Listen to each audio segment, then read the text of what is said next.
You are listening to the cycling podcast at Our Giro d'Italia, brought to you by iwoca, flexible loans built for small businesses. Today, we are in Tokai. Cozze citene cozze, cozze vicine, nu spigu de shikora, nu spigu de shikora. Cozze citene cozze, cozze vicine, nu spigu de shikora, se non mangiano le femmine. Where are we today, Lionel? We're still in Hungary, Richard. We're in Tokai. Sounds very like the Scottish word. Tokai the new. I mean, I can see how this episode's going to go. I mean, it was obvious a mile off, wasn't it?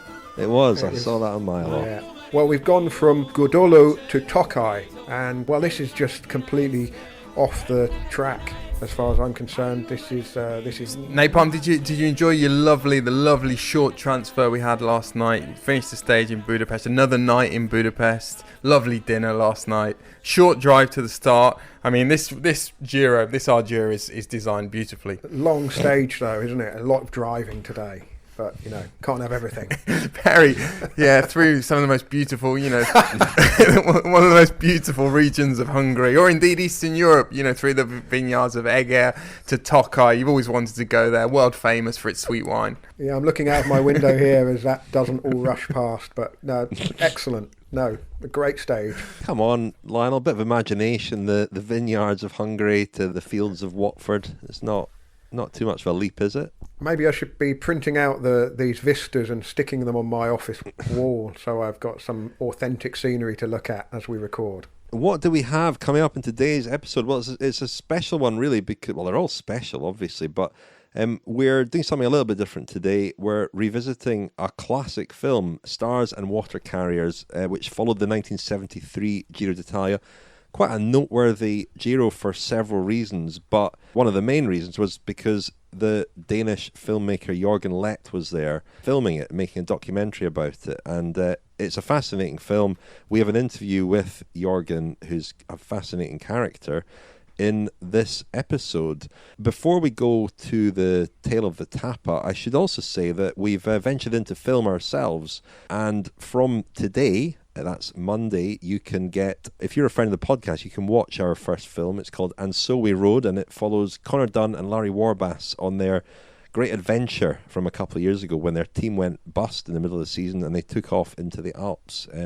So using some footage from the ride and interviews with the pair of them, we've put together a 40-minute film, and it's available free for friends of the podcast. You'll be emailed about that. And if you sign up in the next month as a friend of the podcast, you can watch the film. You can sign up at thecyclingpodcast.com. More information on that in the show notes, but can you give us the tale of the tapa, please, Lionel? I can indeed. Well, Daniel, being the contrarian he is, has taken Our Giro in completely the opposite direction to the way Mauro Vegni was hoping to take the real thing. We should have been travelling southwest towards Croatia. Instead, Daniel has turned us around in the road and we're going up towards the Slovakian border to Tokai, underneath the brow of Hungary's biggest mountain, Cozze. Did you notice that, this will be the first episode of Our Giro in which we don't hear from Mauro Vegni. That's because we've fallen out. We've gone our separate ways. He's headed southwest and we're going northeast. Why have we headed in this direction? This is wine country, isn't it, Daniel? This is your other great passion. I'm not saying cycling is one of your other great passions, but this is one of your great passions. Yes, it is, Lionel. As I said, we're going to Tokai, a very small town actually, but it's world famous, particularly for its sweet wine. I'm not going to try to educate Richard on the intricacies of sweet wine making and noble rot and detritus. Does that taste like and iron botrytis. Sweet wine. No, Richard, no, it doesn't. I was curious there, Napalm. You mentioned the highest mountain in Hungary, Cozze. Question for Richard: is it higher or lower than Ben Nevis? Oh, it'll be higher. It's not. It's lower. It's 1,000. Really? I think it's 1,034 meters, and Ben Nevis is 1,300 and something. Wow. I think. Well, wow. you mentioned the climbing. This is a relatively flat stage, but Our Giro on the RGT platform has managed to simulate the only lump on the course today. So let's go over to the course and see how the Elephant of Watford is getting on. Stage 3 of the Giro, Our Giro. 38 kilometres, finishing near Tokaj, in the heart of Hungarian wine country. Daniele Friebe is channeling the spirit of Vincenzo Torriani, because if this is a flat stage, we're in for a very tough Giro. You are listening to the Cycling Podcast at Our Giro d'Italia, brought to you by iwoca, flexible loans built for small businesses. iwoca.co.uk.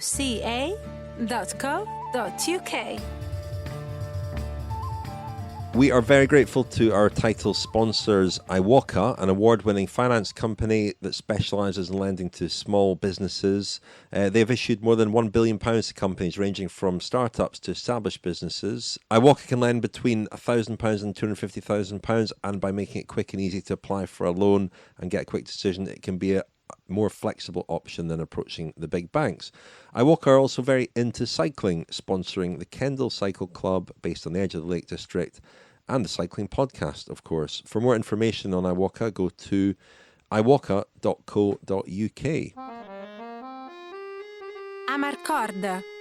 I remember... It was an acquired taste, really. It took me a couple of mouthfuls to really get into it, but then once I got going... But by your second plate, you were really enjoying it. A bit like pedalling a big gear. The first couple of revs were tricky, but then once I was up to speed, I was racing through my dish. Should mention the meal we had the night before. Showing a shocking lack of imagination, we actually ate in the same place 2 nights in a row. Well, there was a good reason for that, wasn't there? Struggled to find anywhere that was open last night, so we were in an American hotel restaurant, weren't we? Yeah, and it was very nice, and we had local food there and local wine, which was very nice as well. Yeah. And thanks very much to friends of the podcast if you've been signing up, because I hadn't actually worked out the exchange rate at the point where I ordered the wine, the wine that was recommended to me. Yeah, I mean, part of travelling to other countries is, getting to grips with a little bit of the... But there's that beautiful moment where you haven't got to grips with the exchange rate, and it's not like real money. It's like monopoly but then money. When we did the sums, we worked out that was quite an eye-watering bottle of wine. It was very nice. TheCyclingPodcast.com if you'd like to sign up as a friend of the podcast. Or that might be the last bottle of wine of the Giro, I think. Well, I should explain, we were in Jerusalem there for the 2018 Giro, the start of the Giro, you and I, Lionel. Do iwoca offer loans to podcasts having blown their budget within 2 stages, I wonder? 1 stage. Well, yeah, that might have come in handy. Very unlike the Buffalo to just stampede in. Well, the moment of realisation for me was when I looked at the food menu and realised that all the dishes were about £2, and then looked at the wine menu and realised that the wine he'd ordered was £90. Yeah, you thought at one point the food must be impossibly cheap, like not 0.5 pence a dish. But sadly, that wasn't the case, and it was a very, very nice bottle of wine. Nice. Was it nice? It wasn't. Actually, I would say it was nice. Yeah, it was nice. The waiter was very insistent that we order it. I do remember that. He was particularly keen that we sampled that bottle of wine. So, anyway, he'd heard some of your tasting notes from Giri of yore, and he knew that this was a really discerning wine drinker. If I remember correctly, Lionel, it was a red wine, wasn't it? It was a red wine, yeah. Vino del giorno. Chin chin.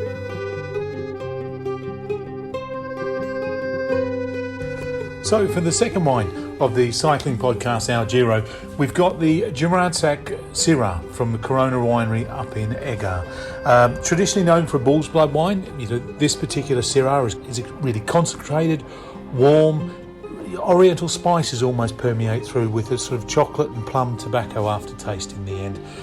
Certainly a little more sophisticated than the bull's blood of old, but definitely that big, luxurious red wine that's been aged in new oak, giving it that softer caramel feel. Enjoy. So, chaps, that was our friend Greg Andrews at Divine Cellars. So we've got it in front of us, haven't we? The Jumaradsák Syrah. Hungarian pronunciation, please.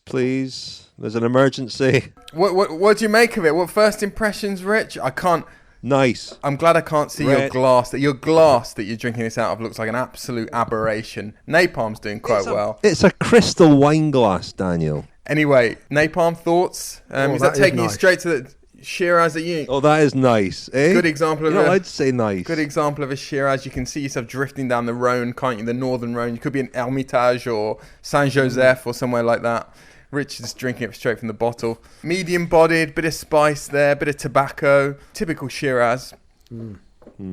Very good, yeah. Red, 13.5%. But it's a lovely accompaniment for a relaxing evening watching a cycling film, isn't it? I should have added that our route today, our Giro route, would have taken sort of right past the front door of this vineyard, or this winery. So Let's get the film on, shall we, chaps? This is Stars and Watercarriers, directed by the Danish filmmaker Jørgen Leth. The 56th Giro d'Italia, the Tour of Italy. The cycle race which this year has been extended for the first time to a semi-tour of Europe. 3,746 kilometers in 20 days. The Tour of Italy starts in Belgium.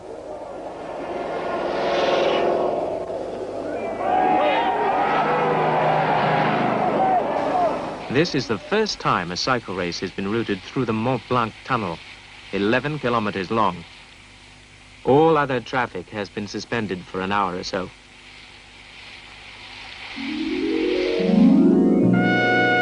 At last, Il Giro is on home ground and emerges on the sunny side of the Alps. The field freewheels down into La Bella Italia.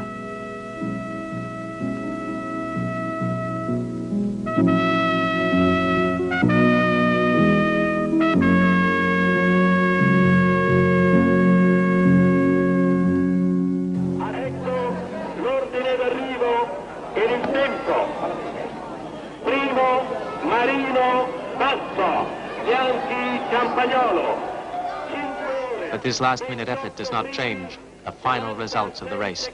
Number 1, Merckx. Number 2, Gimondi. Number 3, Battaglia. And further down the list, number 7, Ole Ritter. And number 8, Fuente.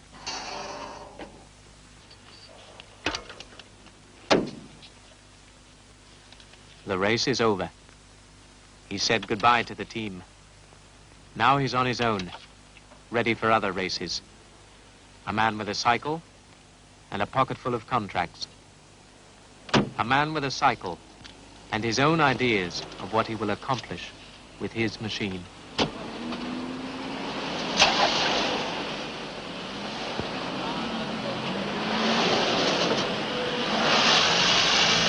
Well, we got there a flavour of Stars and Watercarriers, which we've just watched, which follows the 1973 Giro d'Italia from start to finish. It was an unusual Giro in that it started outside Italy, in Belgium. We'll talk about that a little bit later on. But we're about to hear from Jørgen Leth, the director of that film. Now, Jørgen Leth is most famous in cycling circles for Sunday in Hell, his film from a few years later following Paris-Roubaix, but he made other films about cycling, The Impossible Hour, which followed Ole Ritter's attempt at the world hour record. Ole Ritter was absolutely crucial to Stars and Watercarriers happening, a Danish rider and a great friend of Jørgen Leth. He also, Leth, made a film the year before Stars and Watercarriers called Eddy Merckx in the Vicinity of a Cup of Coffee. Have you seen that film, Daniel? I have not. I'm not sure I was even aware of it before I heard. It's a hard film to watch. We'll hear Leth mention it in this interview.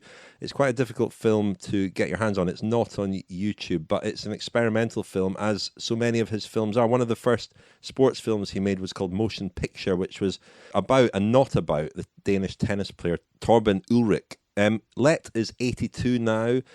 He has for many years been a commentator on Danish television at the Tour de France, so he's been involved in cycling for many years, but he makes lots of other films as well. He's a poet, an artist, and a very interesting character. So let's hear from Jørgen Leth now. The idea came about because Ole Ritter suggested it to me simply. Because he had just been recruited by Bianchi. He knew I was a filmmaker. I knew him well before that because I had a plan to do a film about him in the early 60s. And I admired him. He came to me and suggested that I simply come and follow him and the Bianchi team in that year's, in the 73 Giro. So that's how it came about. And I understand it was quite last minute in terms of how it came together in the end. Absolutely, and the triggering thing was that he said, if you come to the cinematographer to the race, we will take care of you, meaning Bianchi team would host us. There would be no expenses on that. So that's an incredible part of the production that he took care of that way. And he said we would be very welcome. Under that, of course, the idea was that we were following him and the Bianchi team. But he didn't think of that commercially, but that clicked in a way, that we were there to film. And this was long before cycling became a commercial asset in the world of cinema and documentaries. Long before. Going there, shooting a film of a 3-week race, what did you want to achieve? What did you want to convey through the film? I was interested in the inner qualities of athletes and cycling. I was fascinated by cycling. I had followed cycling some years already. I had been cycling myself as an amateur in Aarhus. I liked it very much. I was fascinated by the mythos of cycling immediately, more than the technical things. I've always been more interested in mythology more than the technical things. But so that was what brought me to it, and that was also what was the background of the style that I used to tell the story about. One bicycle rider in a team, in a big race. That's what it's about. One bike rider, not necessarily the biggest star of all, but one bike rider that I could identify with. Inside a team, being part of a favorite in a big stage race. That was the whole idea. And I knew that I would tell some stories that were different than others, because I was interested in the mythology, in the poetry of the race, and nobody else was. So I knew I had other stories to tell than the journalists. That was clear. And that has been clear for me always. What's interesting watching it now is, an obvious thing, but there are no interviews. Was that something you ever considered, including interviews as well as the narration? Of course, I was an ambitious filmmaker. I was a director with an artistic sense of what I wanted to tell and which way I wanted to tell it. So I immediately rejected the idea of making an interview film. I'm not interested in that. And you can see that in my later films also. I never do that. I never do normal, ordinary documentaries. I'm trying to renew documentary genre always. I always have a different grasp on it. I want to renew the storytelling when I enter the professional sport. So you can see that in all my sports films. I'm always trying to take a poetic view of the sport, a poetic and mythological view of the sport. I had to tell the story my way and tell what I saw in the sport. I mean, I say there are no interviews, but there are interviews, very unusual and very revealing interviews conducted by a couple of the riders on the move with the microphone in the middle of the peloton. Yeah, that's a coup, I think. I'm sure, I don't know what you expected from it, but it's incredibly revealing of Merckx in particular and how he related to the other riders. Yeah. It's great fun to see that. But that was an idea by Ole Ritter.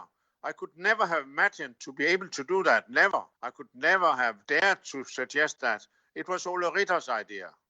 He said, that's possible. I can do that. You can give me a microphone and you can drive slowly.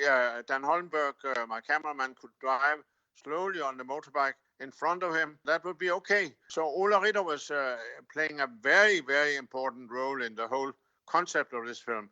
Never be possible any time later. No. Anywhere. It's an impossible thought. Especially with the cord of the microphone sort of dangling among the bikes and the wheels. It's crazy. It's crazy. Yeah. And also when you mention it, what Ole Ritter contributed several things to the production. So in fact, he's the real life producer behind it. He made it possible in economic ways also. I mean, he didn't pay money, but he invited us.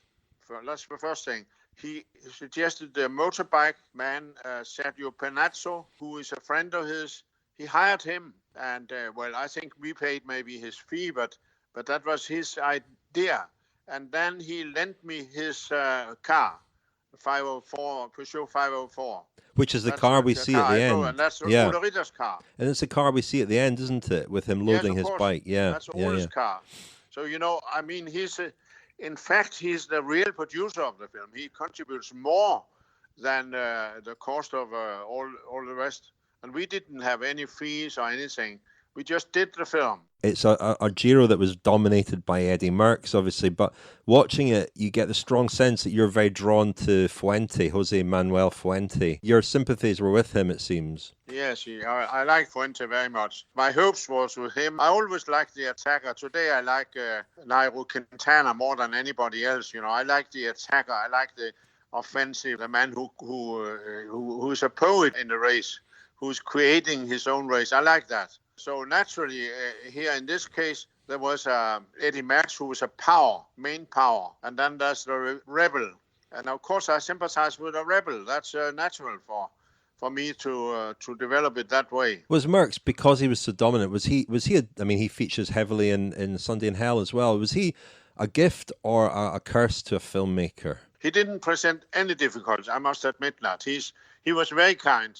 He accepted we were there. He didn't know exactly what about my sympathy for Fuente, but he's outrageous in a way because he wants everything and at the same time. He wanted to dominate totally. That was clear.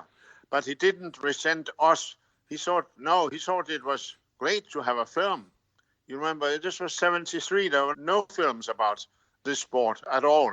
Only the year before there was Joël Santoni who did La Course en Tête. I'm just thinking, nowadays it's so complicated working with, ASO, RCS and so on.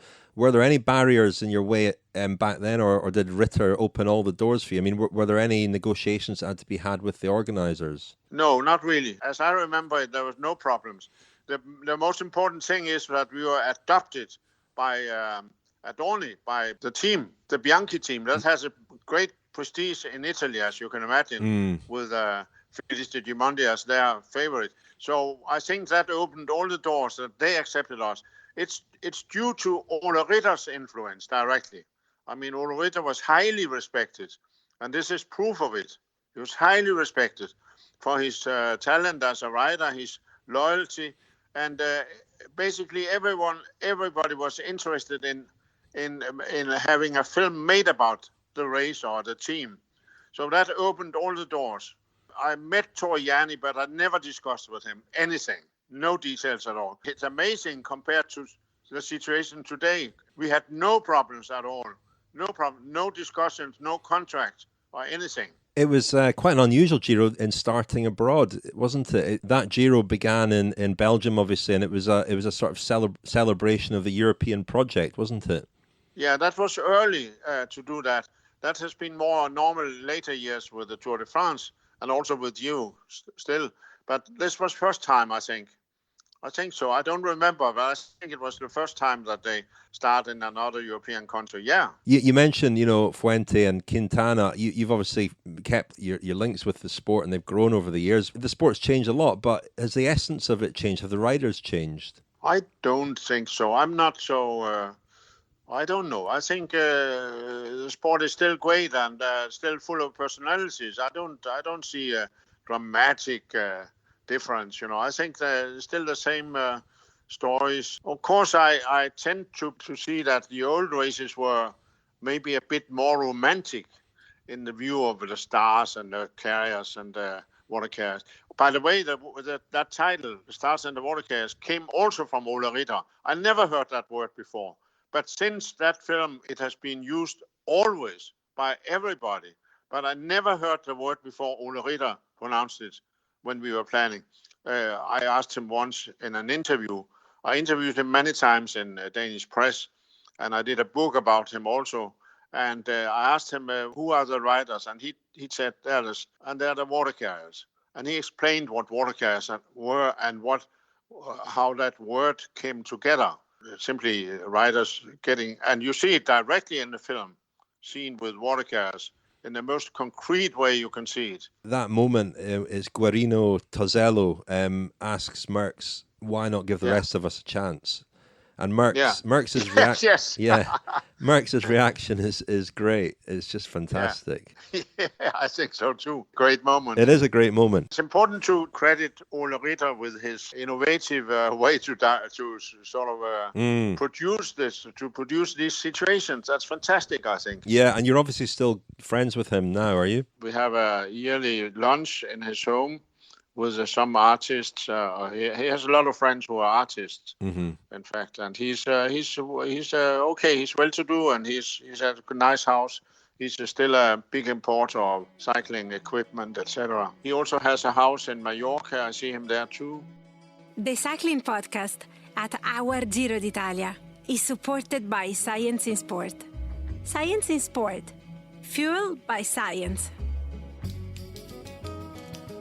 Thank you very much to Science and Sport, our longest running sponsors, and they are offering 25% off to you, the Cycling Podcast listeners, at scienceandsport.com with the code SISCP25.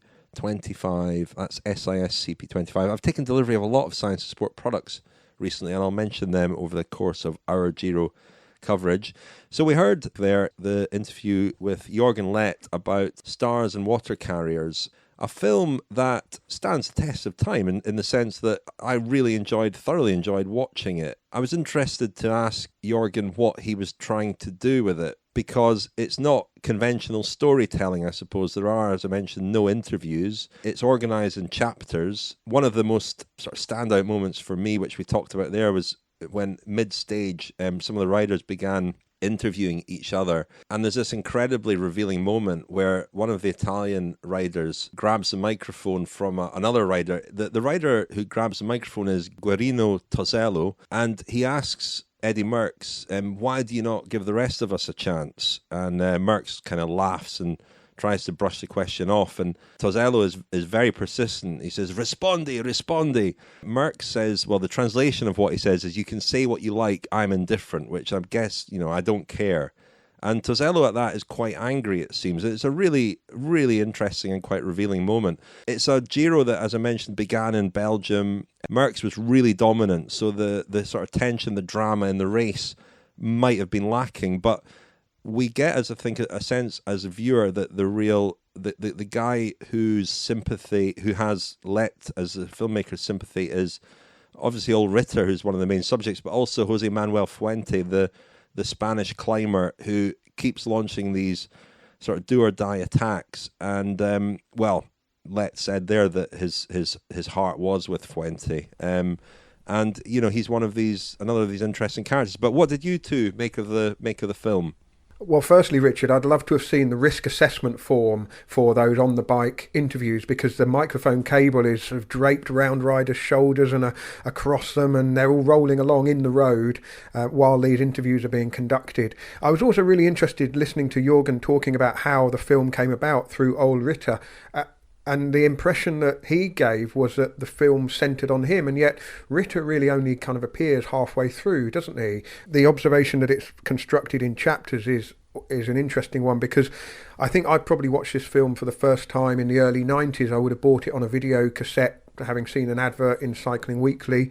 In a way, it's a kind of visual template for probably 25 years of the way that the sport of professional cycling was explained to an English-speaking public. You've got the team tactic dimension, you've got the athletic prowess dimension, you've got the bit about what the mechanics do, you've got the comparison between the bike doing the work and the rider fueling for the race, and it's a real stylised impression of the Giro d'Italia. And the things that really leapt out to me were the bit where they're riding through the Mont Blanc tunnel, 11 kilometres with only little dot lights on the ceiling. Amazing. The Riders' Union would be up in arms at that for a start. The sense that cycling tactics really aren't that much different today than they were then. Eddy Merckx's Molteni team, they're in everything, aren't they? They get a man in the break. When Eddy Merckx is in a break, He's got a teammate in there. There's bits where his teammates are riding on the front, setting the pace. I mean, basically they're riding like boring policemen, just as we see from Team Ineos in the Tour de France these days. And the section on the riders' salaries as well was really interesting. You know, hearing that a team budget was around £175,000, and that was roughly in line with what the British transfer record for a footballer was at the time. So it gives an impression that, you know, cycling even then was a kind of a poor sport in comparison to certainly football. And then lastly, the looks of Italy itself, you know, a beautiful country now, a beautiful country then. Some of the scenery looks like it could have been the background for scenes from The Godfather, and dusty gravel roads as well. A lot of the mountain passes looked very gravelly and dusty, and just thinking back to conversations I had with mechanics last year about whether the Grand Tour should go off the beaten track and seek out these gravelly roads as if it's some kind of invention. No, this is a sort of return to what the sport was all about sort of 40 odd years ago. On the subject of money, briefly, Eddy Merckx was getting £1,000 a day to ride, apparently, and Roger de Vlamingh was on 18. I'm sure Roger de Vlamingh wasn't very happy about that. I'm sure he was thrilled with that. Well, obviously, Rich, watching the film, my attention was kind of drawn to Merckx and the image you get of him in that film. I think it's worth bearing in mind that 1973, although, you know, physically he might have been stronger in 69, 73 was pretty much the peak of his domination.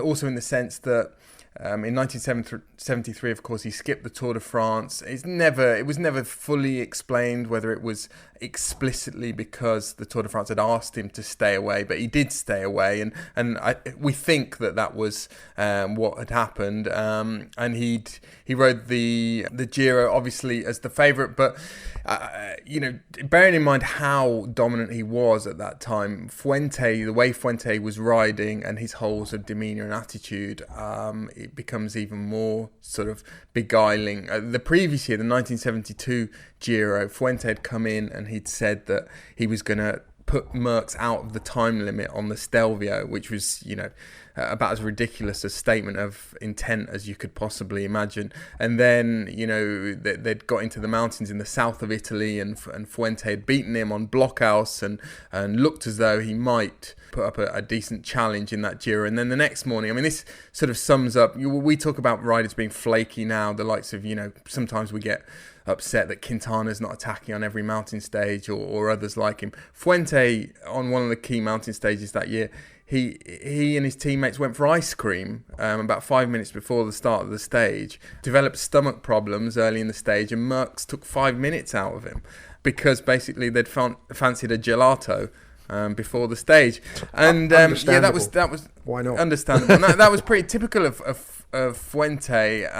Really sort of defied logic, defied common sense by launching these or making these ridiculous, grandiose statements of what he was going to do to Merckx. I mean, when I wrote my book on Eddy Merckx, I interviewed Walter Godefroot, and he talked about Fuente as one of the big sort of challenges that thrown down the gauntlet to Merckx, and he said, you know, they were all very flawed, whether it was Ocaña or de Vlamingh. He said there were three riders who could potentially trouble Merckx in major tours. One was Pinjon, who is a big talent, but he's a bit crazy, or at least not very professional. Then you have Ocaña, who must have a great physical gift to do what he does, but he's always in the disco after criteriums. And then the third is Fuente, who's brilliant at climbing, but also at smoking heavy cigarettes and drinking cognac. And taking amphetamines apparently as well is another thing that he was famous for. He retired very young at 29, Fuente, and he died at 50 after kidney problems. But he also, I read in another book that at the 73 Tour de France, I don't know if you've heard this story, Daniel, he demanded that no one talk to him for 7 days, and apparently managed to stick to that. He's a kind of one of these beguiling, compelling... Sounds like one of Daniel's conditions. Right, sounds like Kirienka. I mean, he's got these cheekbones and these, you know, sunken eyes and this kind of upright position on the bike. He's a real contrast to Merckx, who in the film is described as kind of just he's just threshing away at the front, it seems. You know, you mentioned his teammates, Daniel, but the impression you're left with is that Merckx is just this force of nature, just capable of, through sheer physical power, riding people off his wheel. On that, Rich, so about 15 minutes into the film, we see Merckx really take Fuente to the cleaners at Monte Carpegna, which is this beautiful climb in the Marche, the sort of landscape that Napalm was describing earlier. This beautiful sort of bucolic scene of rural Italy. But the next morning, so after that stage, in l'Unità, which was a sort of communist newspaper in Italy, one of the famous journalists covering the race, Gino Sala, wrote that Merckx was a monster who'd won the Giro before it started and should have been left at home. Yeah, I mean, that's the one thing that you feel watching the film, that the race itself, there was no sort of real suspense to it, and there was an attempt to conjure that up through focusing on Fuente and his doomed attacks, but that was the thing that was lacking. And yet, despite that, the film isn't really the story of the race. The film is a peeling away of the layers around professional cycling, and I mentioned to Jørgen Leth in the interview that one of my favourite chapters is the time trial, where, and I think, Finlay Pretzel, who directed the film Time Trial about David Miller a few years ago, I know he has really looked up to Jørgen Leth, and one of the opening sequences there, when we see the side-on view of David Miller in that film, seems to me very reminiscent of some of the footage of Ritter in that time trial, and you're just left, there's no narration, it kind of goes quiet, there's this kind of beautifully hypnotic soundscape, and it's very kind of mesmerizing to watch. And I really felt watching that it wasn't something that happened almost 50 years ago, which is kind of a very difficult thing for me to say, given that this was just a few days after I was born, that this actually happened. But did the Giro peloton stop then to honour your birthday, or did they forget? No, it was as well? It was after. It was just after. That sequence, I thought, there was, it's a cliche, but man and machine in perfect harmony. Ritter on his time trial bike looked fantastic. And it's interesting what you say, Lionel, about the comparisons with football and the money. I think that probably says more about football and where it was at back then, because so much of it looks kind of so lo-fi, and the mechanics working round the back of a cheap hotel. Ritter himself packing up his car at the end of the Giro, putting his bike in the boot and driving off, which is a wonderful scene, I think, a wonderful kind of closure to the story that we've just been following. And as Leth said, that's the car that they used to travel around Italy. And but the most, from a contemporary point of view, knowing as we do how difficult it is in particular for film crews, or even people with mobile phones, to take visual footage of the Tour de France or the Giro, it seemed incredibly uncomplicated. Just turn up with a very small film crew and make a film and get into the middle of the bunch. He didn't even have a single conversation with Vincenzo Torriani, who was this very formidable director for 46 years of the Giro, and it seems absolutely astounding to me that wasn't an issue, there were no kind of obstacles in the way for him to go and make this film at the time. Just on Fuente, you're left with the impression in the film that he's kind of the biggest rival, the biggest challenger, and it's just nothing quite works out for him. He's kind of trying everything. He's always in the wrong place. He's trying to catch up, or he's trying to gain time. It's only when I looked at the results and realised that he finished 8th, 26 minutes behind Merckx, and not even the first or second man on his own CAS team. He was the third man in a GC from his own team. And that just made me think about my own kind of discovery of cycling and how the sort of doomed heroism of riders was often it's very photogenic, isn't it? It's very kind of, it's an easy way to, it's a shortcut to telling the story of stage racing. Often the dominance isn't the interesting story. It's the kind of the doomed heroism that really captures the imagination and keeps you coming back for more, really. And Rich, just what you say there about the sort of lo-fi nature of professional cycling, it made me think, well, particularly that stage I mentioned, the Monte Carpegna stage, where Merckx just, like you said to Jørgen Leth, like a threshing machine, he just powers away from Fuente. And it's a beautiful scene, and it's an area of Italy which, I've been there, and you don't really, it's kind of at the intersection of three regions, Emilia-Romagna, Le Marche and Tuscany, and you kind of feel as though you're in the middle of nowhere. But that was one of Marco Pantani's favourite training climbs, and I was talking to a colleague of ours, Peter Cossins, the other day about, what it was that made Pantani so appealing to the Italians. And part of it was this sort of lo-fi image that he cultivated. And just on Carpegna, people used to ask him whether he used a heart rate monitor, and he would say that Carpegna, I've got a quote here, Carpegna is all I need to know whether I'm going well. And same thing if he was asked about nutrition, isotonic energy drinks. He said, all I need are the 4 fountains on my route, one of them at the bottom of Monte Carpegna. I've lost count the number of times I've climbed Carpegna in training. You'll say I'm a traditionalist, maybe you're right, always training on the same roads, the same ones that I use in races. For example, he never used to go on recce routes. He would always just ride roads like these, the Monte Carpegna. There are a few others. Monte Fumaiolo, which you guys will be riding on the in our Giro. Leth would have been drawn certainly to Pantani as well. A quote that I copied down from William Follerium's book on his film A Sunday in Hell. Leth told William, I'm drawn to the tragic figures. I'm fascinated by the greatness of their acts, the non-rationality, the courage. I like blind courage. I like the madness. It's a quality in art and sport.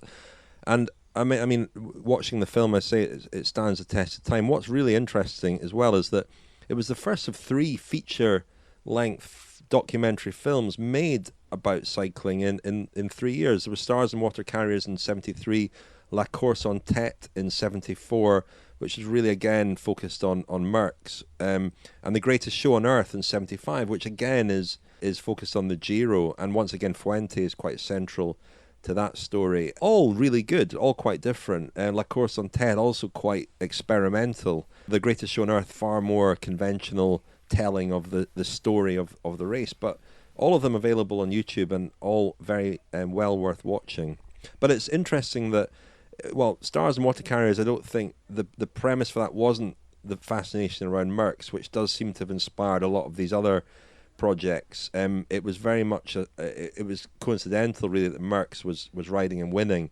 But one of the notable things I mentioned about that Giro was that it started in Belgium and took quite a long time to get to Italy. And we're obviously still in our imaginations in Hungary. Another overseas start. They've become very, very common now for the Giro, but I think 73 was the first real proper overseas start for the Giro, wasn't it?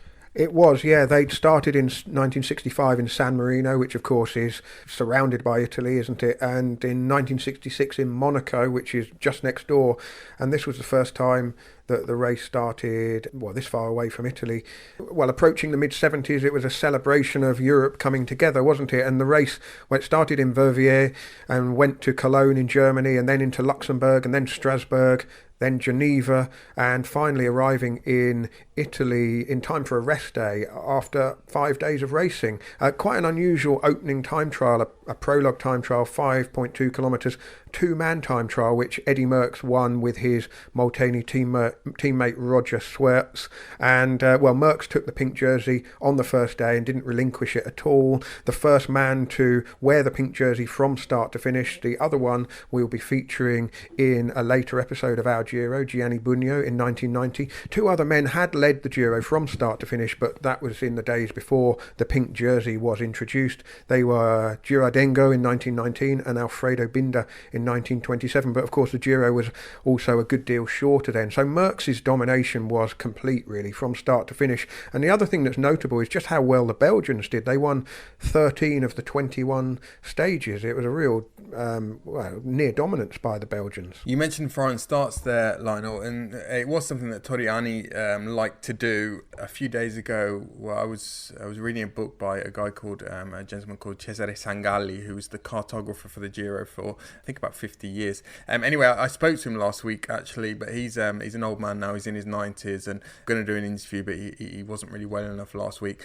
In his book, he talks about these grandi partenze, that there were lots of very ambitious, one might say slightly harebrained plans that Torriani had with the Giro over the course of his sort of custodianship of the race. And one of the more intriguing ones that I read about in Sangalli's book actually was in the 60s. He wanted to do a tour of the ports of Italy, and he wanted every stage to finish in a port, and he wanted everyone on the race caravan to sleep in a big cruise ship. And the only reason it didn't happen was that the cruise ship was going to be too expensive to hire. Takes us back to the Mega Smeralda in Corsica in 2013, doesn't it, Daniel? But Torriani, I mean, we covered 2 days ago the Giro of Rebirth in 46, and part of the rebirth was that was Torriani's first at the helm, wasn't it? And he was quite instrumental in restarting and rebooting the Giro, and would remain. I mean, we're very familiar with the Tour de France directors, and they're Henri Desgrands, Jacques Godet, Jean-Marie Leblanc, Félix Levitin. You know, they're all very well known and closely identified figures with their races. But Torriani is equal to any of them, isn't he? Really, 46 years running the race. And in that film that I mentioned, The Greatest Show on Earth, there's an incredible sequence with him. There's an interview with him, but also a sequence set to quite dramatic classical music where he is barking orders at people, manhandling them, clearing them out the way. It leaves an impression of somebody who was not to be messed with at all. Well, very quick story, not about the Giro, but about the Tour of Lombardy when Sean Kelly, I think, was going for 3 in a row. It was the year that Baron Kelly won, Giambattista Baron Kelly, and clearly Torriani wanted Baron Kelly to win because on one of the climbs, Torriani's race director's car accidentally, on purpose, bumped into Sean Kelly's back wheel and knocked him off. And he took that as a message to perhaps strike a deal with Baron Kelly to get the race result to go a different way. Well, listen, should we wrap things up? As we mentioned, you can watch Stars and Watercarriers. I recommend that you do. All the details and links are in the episode notes. How's that wine going down, Rich? Oh, it went down very well, Daniel. I mean, I might move on to my birthday Lagavulin in a minute. Gift from you chaps for my birthday last week. Thank you very much for that. Still here in my office. But no, I'm not going to do that. And tomorrow's stage, well, we're flying back to Italy tonight. We are. We're flying to Sicily, and then tomorrow we'll be talking mafia, one of Napalm's favourite subjects. Looking forward to it. Don't worry, Lionel, you're safe in Watford. Slightly traumatised. That's all for tonight anyway. Thank you very much, Daniel. Thank you. Thank you, Lionel. Thank you, chaps.